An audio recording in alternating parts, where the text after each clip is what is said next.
for the kids have a better memories from their first games. Rasmus Højlund and Mason Mount both had chances, but it's just not quite. No, we have to continue to, especially to create. MU itu benar-benar tololnya tolol. Sampai segitunya ya Malaysia. Jawabannya karena Malaysia udah ditolak berkali-kali. Ya sama kayak Kenta lah ya. Kenta kan udah ditolak sampai berkali-kali sama Haruka kan. Tapi kalau misalkan mau tanding sama Malaysia demi uang ya harga diri Malaysia ya kayak mana ya, mau ditaruh di mana harga dirinya, iya kan? Bukan Malaysia, Vietnam, ataupun Thailand, tapi this is Indonesia menjadi negara paling gila sepak bola cuy se-ASEAN. Gila guys, emang mewah guys, emang mewah Indonesia nih guys. Saat ini Indonesia bisa dikatakan menjadi peringkat 15 dunia gitu ya, menjadi negara yang paling gila sepak bola. Dan di Asia kita menjadi nomor 4 cuy. Bayangin aja menjadi nomor 4 di Asia. Gila guys, bayangin aja guys, lu bayangin aja King Indo di atas Portugal dan Belanda cuy. Gila, emang Indonesia guys detik-detik menjadi macan Asia kembali cuy. Wajib sih guys, emang wajib Indonesia udah harus masuk Pildun cuy. Karena apa, porternya udah gila bola guys. Buset dah, gue gak sabar guys, udah gak sabar tahun 2026 kita OTW Pildun cuy. Gila bakal tumpah sih guys, bakal tumpah.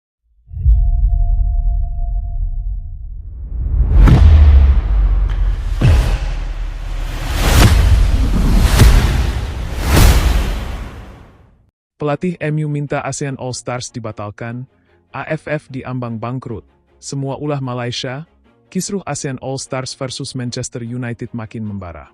Kini, kabarnya pelatih Manchester United sendiri secara internal meminta agar pertandingan tersebut dibatalkan, menyusul polemik yang terus memanas di kawasan Asia Tenggara. Menurut sumber dari media Inggris, pelatih Setan Merah merasa laga tersebut kehilangan esensi dan nilai promosi yang dijanjikan di awal. Apa gunanya main melawan tim All Stars kalau bintangnya pada gak datang? Sindir salah satu staf tim pelatih. Mengacu pada absennya pemain-pemain dari Indonesia dan Thailand, dua negara dengan basis fan terbesar dan pemain top di ASEAN, permintaan pembatalan ini makin menekan AFF, yang kini disebut-sebut diambang kebangkrutan citra dan finansial. Betapa tidak, ajang yang digadang-gadang akan menjadi panggung internasional ASEAN malah berubah jadi ajang malu-maluin. Dan semua mata kini tertuju pada Malaysia. Negara itu dituding sebagai biang dari kekacauan ini, karena terlalu memaksakan event tanpa koordinasi yang matang dengan federasi-federasi besar di ASEAN. Indonesia lebih dulu keluar dari rencana, disusul Thailand lewat sikap tegas Madam Pang yang keluar dari AFF. Vietnam juga dikabarkan mulai goyah, mempertimbangkan sikap serupa karena merasa tidak dilibatkan dalam pengambilan keputusan strategis. AFF kini dituduh hanya menjadi boneka promotor, tanpa kekuatan nyata untuk mengatur arah sepak bola kawasan. Sponsor mulai mundur, fans kecewa, dan kredibilitas turnamen ASEAN pun ikut terjun bebas. Kalau AFF cuma jadi event organizernya Malaysia, lebih baik dibubarkan, tulis salah satu netizen asal Vietnam, yang disambut gelombang komentar dukungan dari seluruh kawasan. Sementara itu, Manchester United dirugikan secara citra dan strategi promosi. Rencana mereka memanen dukungan fans Asia Tenggara kini malah jadi blunder. Bahkan internal MU disebut mulai menyusun alternatif tur ke Jepang atau Timur Tengah, tempat yang dinilai lebih serius dan profesional. Jika pertandingan ini benar-benar dibatalkan, maka itu bukan hanya kegagalan satu event, tapi mungkin jadi simbol kehancuran legitimasi AFF. Dan sejarah akan mencatat, semua ini bermula dari satu keputusan gegabah, memaksakan ASEAN All Stars tanpa restu ASEAN sendiri. Tak hanya pelatih MU yang kecewa, kabarnya beberapa petinggi klub juga mulai mempertanyakan kredibilitas penyelenggara. Dalam laporan yang bocor ke media, disebutkan bahwa proposal awal menyebutkan partisipasi penuh dari negara-negara besar ASEAN, termasuk Indonesia dan Thailand.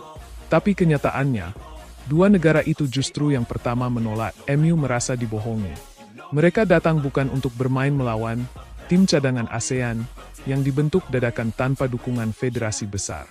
Bahkan sejumlah pemain yang awalnya ditawari tampil pun menolak karena tidak ada restu dari federasi mereka. Di sisi lain, kondisi keuangan AFF disebut mulai goyang. Tanpa kehadiran bintang-bintang ASEAN, sponsor mulai menarik diri. Kontrak siaran pun nilainya merosot karena minat penonton turun drastis. Beberapa sumber menyebut AFF kini tengah mencari pinjaman darurat hanya untuk menutupi biaya operasional acara ini. Federasi sepak bola negara-negara lain seperti Vietnam dan Myanmar mulai mempertanyakan struktur kekuasaan dalam AFF. Mereka merasa Malaysia memaksakan kehendak atas nama ASEAN, padahal keputusan penting semestinya dibahas bersama. AFF bukan milik satu negara, tapi belakangan seperti dikendalikan satu tangan, ujar salah satu pengamat sepak bola kawasan. Media internasional pun mulai menyorot kericuhan ini.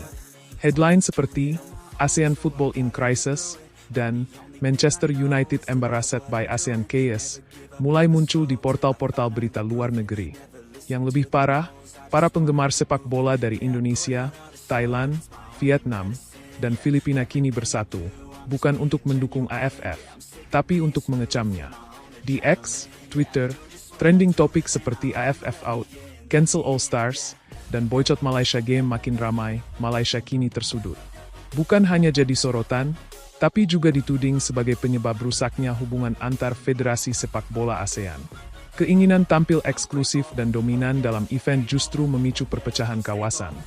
Kalau AFF gagal menyelamatkan krisis ini dalam waktu dekat, bukan tak mungkin federasi-federasi besar di ASEAN akan membentuk wadah baru, lebih adil, lebih transparan, dan tentu saja, bukan dikendalikan oleh satu negara jika krisis ini terus berlanjut. Bukan cuma pertandingan melawan Manchester United yang terancam gagal total. Kepercayaan terhadap AFF sebagai lembaga pemersatu sepak bola ASEAN pun benar-benar runtuh. Beberapa federasi bahkan mulai mewacanakan pembentukan organisasi tandingan, semacam ASEAN Football Union, baru yang lebih demokratis dan tidak didominasi satu negara. Kami tidak bisa terus berada dalam sistem yang hanya menguntungkan sebagian, kata seorang pejabat dari Federasi Vietnam yang enggan disebut namanya. Jika suara kami tidak didengar, lebih baik kami keluar dan bangun struktur baru. Gagasan ini bukan isapan jempol. Rumor menyebut bahwa Indonesia dan Thailand sudah diam-diam menjalin komunikasi intens untuk membentuk regional league dan platform kolaborasi independen, tanpa melibatkan AFF yang kini dinilai hanya jadi simbol kosong. Sementara itu, Malaysia, yang awalnya ingin jadi pusat perhatian, malah dikecam dari segala arah. Bahkan media lokal mulai kritis dan mempertanyakan keputusan federasi mereka yang bertindak sepihak. Mereka mau ASEAN All Stars, tapi lupa ASEAN itu bukan cuma satu negara. Tulis editorial salah satu koran olahraga terkemuka di Kuala Lumpur, ironisnya, niat awal menggelar laga ASEAN All Stars versus MU adalah untuk memperkuat branding dan kebanggaan kawasan. Tapi yang terjadi justru sebaliknya, porak-poranda, penuh drama, dan mengancam keharmonisan antar negara. Pelatih MU sendiri dikabarkan kecewa berat. Ia tidak hanya mempertanyakan kualitas lawan, tapi juga resiko cedera bagi pemain-pemain utama dalam laga yang secara teknis tidak jelas urgensinya.